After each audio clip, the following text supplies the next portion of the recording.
I recently picked up this 3/8 drive digital torque wrench made by Gearwrench, which has a torque range of 10 to 100 foot-pounds. This is my first decent torque wrench. I'll drop a link in the video description for the wrench if you're interested in checking it out. Nice, it comes with a certificate of calibration. The 3/8 drive is reversible and is capable of torquing in both directions, with slightly better accuracy in the clockwise direction. The build quality feels super solid. The bottom of the wrench unscrews to reveal the battery compartment, which takes 3 AAA batteries. I like how easy it is to access the batteries. Because I'll use this so infrequently, I prefer to store the tool with the batteries removed to avoid any issues related to leakage. The button interface is pretty easy to use. Changing the torque setting takes some getting used to because it's easy to blow past the number that you're trying to set it to. As you hold the up or down buttons, it kind of starts off slow to increment, but abruptly starts incrementing at 1 decimal point higher. You can change the display to show 5 different measurement units. I typically use foot-pounds or Newton meters. You can also configure the threshold where the wrench starts to alert you that you are about to hit your torque target. I've always managed to get away with using cheap click drive style torque wrenches up until recently when I stripped out a drain plug on my riding mower transmission. That really pushed me over the edge to get a good torque wrench.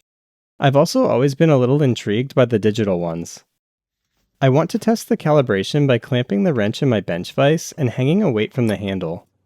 We can use some measurements and simple math to figure out the torque value that we should set the wrench to for this test. We need the weight in pounds of what we will hang from the handle.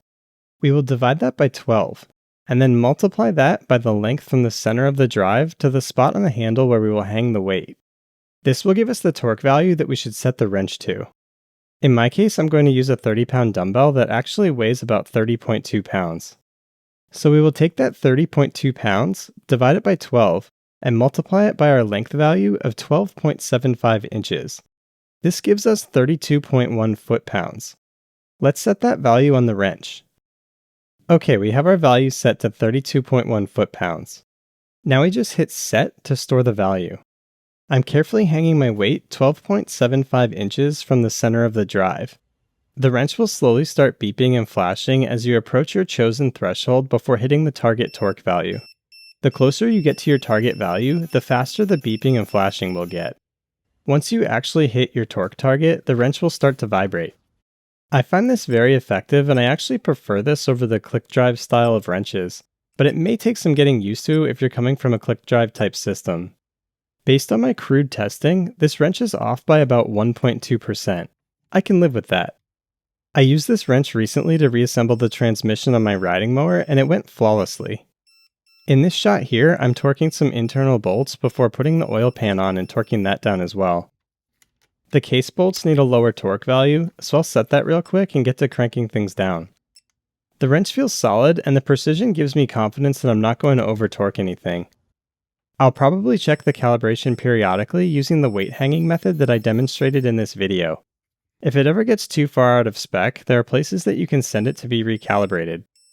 If you like this review, please hit that like button and consider subscribing. Catch you in the next one. 'Cause we want retribution. Oh yeah, we want retribution. Oh yeah, we want retribution.